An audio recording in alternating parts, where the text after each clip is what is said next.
अस्सलाम वालेकुम everyone, this is Sana. Welcome back again. कैसे हैं आप सब? Hopefully you are all doing great. I am fine too अल्हम्दुलिल्लाह। इन लॉज से कुछ गेस्ट आए थे और यहाँ पर मैं खाना बना रही हूँ। और सबसे पहले मैंने ना सवैयाँ बनाई थी, उसके बाद मैंने चिकन पुलाव बनाया था।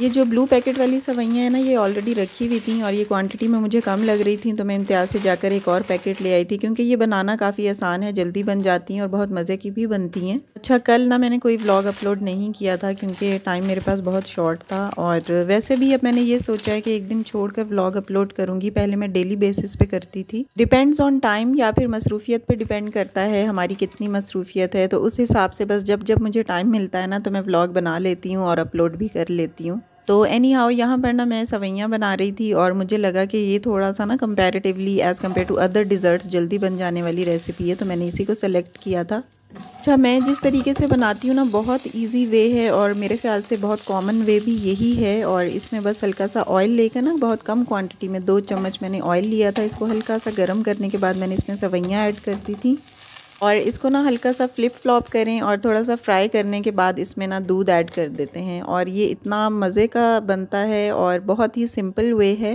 वैसे तो काफ़ी लोग इसी मेथड से बनाते होंगे, मेरे ख्याल से मोस्ट कॉमन मेथड जो है वो यही है और सिंपलेस्ट भी यही है। तो यहाँ पर ना मैंने प्रेमा का दूध यूज़ किया है, क्योंकि मैं आपको बताती हूँ आजकल ना मेरे हस्बैंड को थोड़ा सा वहम हुआ है कि जो खुला दूध हम यूज़ करते हैं ना, वो सही नहीं होता। उसमें कुछ पाउडर मिला हुआ होता है, कुछ मिलावटें होती हैं जो सेहत के लिए बहुत ख़राब हैं। सोशल मीडिया का दौर है, यूट्यूब का दौर है, तो उसमें घूमती घुमाती कोई भी वीडियो आ जाती है हमारे पास और हम उसे देख लेते हैं। तो इसी तरह मेरे मियाँ जी भी देख रहे थे वीडियो, और वहाँ पर वीडियो कुछ इस बारे में थी कि इसमें ना बहुत सारी दूध में मिलावट की जाती है और पता नहीं कौन कौन से मुज़िर जो पाउडर होते हैं वो इसमें ऐड किए जाते हैं। और इन्हीं जो पाउडर जो है ना, इनकी वजह से एक थिक सी लेयर जो मलाई की बनती है, क्रीम की बनती है, वो आर्टिफिशियल लेयर होती है। तो बस आजकल कुछ इस वहम में हम हैं, तो इसलिए हमने ना प्रेमा का दूध यूज़ किया है। और लेकिन हम स्टार्ट से ही खुला ही दूध लेकर आ रहे हैं और हो सकता है कुछ दिन बाद दोबारा शुरू हो जाएं। और ये भी नहीं पता कि उस वीडियो की सच्चाई कहाँ तक थी। तो एनी हाउ यहाँ पर ना ये चीज़ें जो मैं आपको दिखा रही हूँ, ये अब्बू लेकर आए थे हाफिज़ाबाद से। मैंने आपको स्टार्टिंग में बताया था कि इन लॉज आए हुए थे, कुछ दिन 2-3 दिन के लिए आए थे और ये सारी चीज़ें ना वो लोग लेकर आए थे। और इसमें ये जो आपको कंटेनर में ऑयल नज़र आ रहा है, ये सरसों का तेल है, और येलो कलर में जो पैकेट नज़र आ रहा है ये देसी घी है। और इसके अलावा ये जो है ना, ये आटा है इसमें, और आटा काफ़ी ज़्यादा था। मेरे ख़्याल से पता नहीं 15-20 या हो सकता है 25 किलो हो, तो मुझे आइडिया नहीं है इतना। तो बस इन सारी चीज़ों को मैं समेट रही थी। अच्छा, ये आटा ना बहुत ज़बरदस्त है और घर पे ना हमारे सासू सर ना लेकर आते हैं और उसको साफ़ करने के बाद इसको पिसवाते हैं। तो ये बड़ी एक मेहनत का काम भी होता है, लेकिन ये है कि चीज़ आपको ओरिजिनल मिलती है, अच्छी चीज़ मिलती है और हेल्थ के लिए ऑब्वियसली बहुत ज़्यादा अच्छी है। क्योंकि हम जो ये बाहर का आटा यूज़ करते हैं, इसमें तो ज़ाहिर है कुछ ना कुछ तो इम्प्योरिटीज़ होती ही हैं। तो ख़ैर ये वो सारी चीज़ें थी जो वो लोग लेकर आए थे। और यहाँ पर जनाब मेरी जो सवैयाँ हैं ना, वो भी रेडी हो गई हैं। बहुत मज़ेदार सवैयाँ बनी थी हैं, सबको पसंद भी आई थी।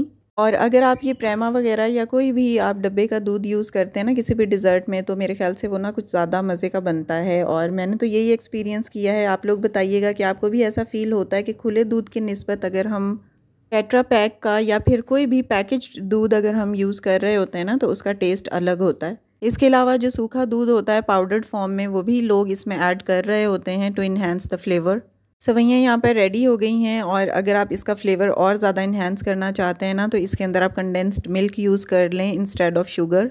मैंने दोनों चीज़ें ही थोड़ी थोड़ी क्वांटिटी में ऐड कर दी थी। और यहाँ पर मैं चिकन पुलाव बनाने लग गई थी। मैंने लहसुन, अदरक और हरी मिर्चों का पेस्ट ना ऑलरेडी बना कर रखा हुआ होता है। आप लोगों के साथ पिछले व्लॉग्स में मैं काफ़ी दफ़ा शेयर कर चुकी हूँ कि मैं इसको स्टोर किस तरह से करती हूँ। और ये जो जार के अंदर पेस्ट है ना, ये वही वाला है जो मैंने लास्ट व्लॉग में आप लोगों के साथ शेयर किया था। मैं तीनों चीज़ों को ना एक साथ ही पीस के रख लेती हूँ।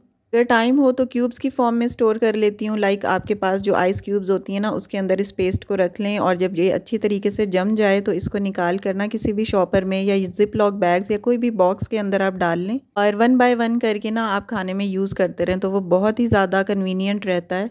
और एक जो सेकंड मेथड है वो भी मैंने शेयर किया था। वो सारा जो पेस्ट आपने बनाया है ना, वो एक थाल के अंदर या बड़ी ट्रे के अंदर आप डाल लें और उसको जमने के बाद ना हल्का सा वो जब मेल्ट होने लगे ना, बिल्कुल हल्का सा जब वो मेल्ट हो ना, आफ्टर जब आप फ्रीज़र से उसे निकाल रहे हैं तो उसके ना छुरी की मदद से क्यूब्स बना लें और उन क्यूब्स को आप स्टोर कर सकते हैं और खाने में 1 बाय 1 करके क्यूब यूज़ कर सकते हैं। वो भी बहुत ईजी मेथड है।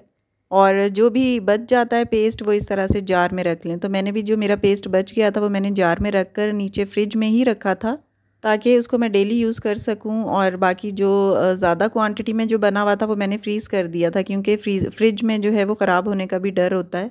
अच्छा, यहाँ पर ना मैं लहसुन, अदरक और ग्रीन चिली का पेस्ट भी इसमें ऐड कर दिया है। जब प्याज लाइट ब्राउन हो गए थे, लाइट नहीं बल्कि थोड़े से डार्क ब्राउन ही रखती हूँ मैं।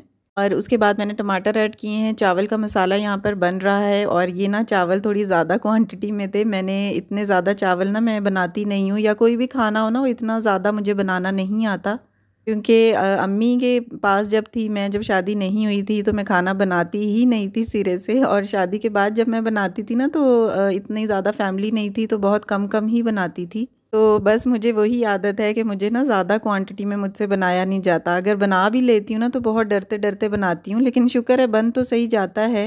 तो बस मुझे इतनी ज़्यादा प्रैक्टिस नहीं है ना, तो इतनी ज़्यादा क्वांटिटी में कुछ बनाने की। तो जब भी मैं बनाती हूँ तो बस मुझे ये होता है कि खाना कोई ख़राब ना हो जाए। और ये चावल भी तकरीबन 2 किलो होंगे और ये मैंने काफ़ी टाइम के बाद बनाया है इतनी क्वांटिटी में। और लेकिन अल्लाह का शुक्र है सही बन गए थे। अभी आप देखिएगा एंड पर। एक और दफ़ा मैंने काफ़ी ज़्यादा खाना बनाया था। एक दफ़ा ना मियाँ जी की मीटिंग थी कुछ चाइनीज़ लोगों के साथ, तो वो बहुत ज़्यादा लोग थे और उनके लिए मैंने मैक्रोनी बनानी थी, क्योंकि वो पसंद करते हैं पास्ता वगैरह। तो वो मैंने फ़र्स्ट टाइम ट्राई किया था इतनी ज़्यादा क्वांटिटी में स्पेशली, तो वो भी अल्लाह का शुक्र है सही बन गया था। और वो कह रहे थे कि अच्छा बना है, तो मैंने कहा चलो मेरी मेहनत वसूल हो गई है, और बंदे को क्या चाहिए होता है। और वो ना मैंने बनाया भी रमज़ान के लिए था और उसमें मेरा नमक मिर्च का भी कोई मुझे आइडिया नहीं हो रहा था, बस मैंने अपने हिसाब से डाल दिया था। लेकिन शुक्र है अल्लाह का कि वो सही था और वो था भी उनकी अफ्तारी के लिए।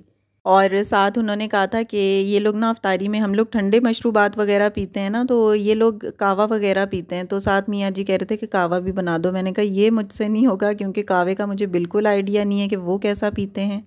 हम लोग ठंडी चीज़ों को फ़ौक़ियत देते हैं, जबकि वो लोग अफ्तारी में बेशक गर्म मौसम भी हो ना तो वो लोग साथ कहवा या गर्म पानी इवन वो इनटेक कर रहे होते हैं, जो सेहत के लिए बहुत अच्छा रहता है। तो एनी हाउ ये देखें पतीला कितना बड़ा है माशाल्लाह, और इस पतीले को देख के मुझे डर लग रहा था कि इसमें मैं खाना कैसे बनाऊंगी। एनी हाउ मैंने बना लिया। मैं एक्चुअली घर में ना सेकंड लास्ट नंबर पे छोटी हूँ सिस्टर्स में, तो मुझे ना खाने वगैरह का शुरू से ही अम्मी ने इतना कहा ही नहीं था, और मुझे इवन आफ्टर मैरिज भी ना मुझे बनाना आता ही नहीं था। तो बस मेरी खाला बहुत ज़्यादा कोऑपरेटिव थी, वो ख़ुद बनाती थी और फिर आहिस्ता आहिस्ता ना मुझे ख़ुद भी बनाना आ गया था। और इसके अलावा ना एज भी मेरी बहुत कम थी। आहिस्ता आहिस्ता जैसे जैसे मैच्योरिटी आती गई ना तो मुझे चीज़ें भी बनाना आती गई थी। इवन अभी भी कोई चीज़ मुझे जो नहीं बनानी आ रही होती ना, वो मैं किसी ना किसी से पूछ के कॉल पे बना लेती हूँ, अगर जो फ़र्स्ट टाइम बनानी होती है। और अगर कोई अवेलेबल ना हो तो फिर यूट्यूब तो है ही हमारा कंपेनियन, यहाँ से देखकर हर चीज़ बंदा बना लेता है, even for the very first time. और मैंने ना नेट से ही देखकर मैंने बेसन का हलवा भी फ़र्स्ट टाइम बनाया था। और एक दफ़ा मैंने आप लोगों के साथ शेयर भी किया था, वो मैंने दाल का जो चने की दाल होती है ना, उसका हलवा भी मैंने फ़र्स्ट टाइम बनाया था और वो बहुत मज़े का बना था। बट जो चने की दाल का हलवा है ना, उसमें बहुत ज़्यादा मेहनत हुई थी, उसको भूनने में इतना टाइम लगता है ना, तो मैंने तो आइंदा के लिए मैंने कहा कि मैं नहीं बनाऊँगी। इससे बेहतर यही है कि बंदा बेसन का हलवा बना ले, बेसन जल्दी भुन जाता है। और जो दाल है ना, जो हमने ग्राइंड की हुई होती है, उसको सोक करने के बाद उसको भूनने में बहुत ज़्यादा टाइम लगता है। अच्छा, चावल मेरे बन चुके थे और यहाँ पर ना मैंने रायता भी बना लिया था जल्दी जल्दी। और खाना सर्व करने के बाद और बच्चों को खिलाने के बाद, ख़ुद खाने के बाद ना सारे बर्तन मैंने रात को ही वॉश कर लिए थे, क्योंकि बर्तन में बिल्कुल भी जमा नहीं होने देती। सिंक के अंदर होते रहे ना जमा तो फिर बहुत ज़्यादा ढेर लग जाता है, और फिर वो जो पाइलअप होता है ना, उसको वॉश करने को दिल नहीं करता। तो इसलिए मैं जमा ही नहीं होने देती। ये सारे बर्तन मैंने जल्दी से वॉश कर लिए थे रात के खाने के।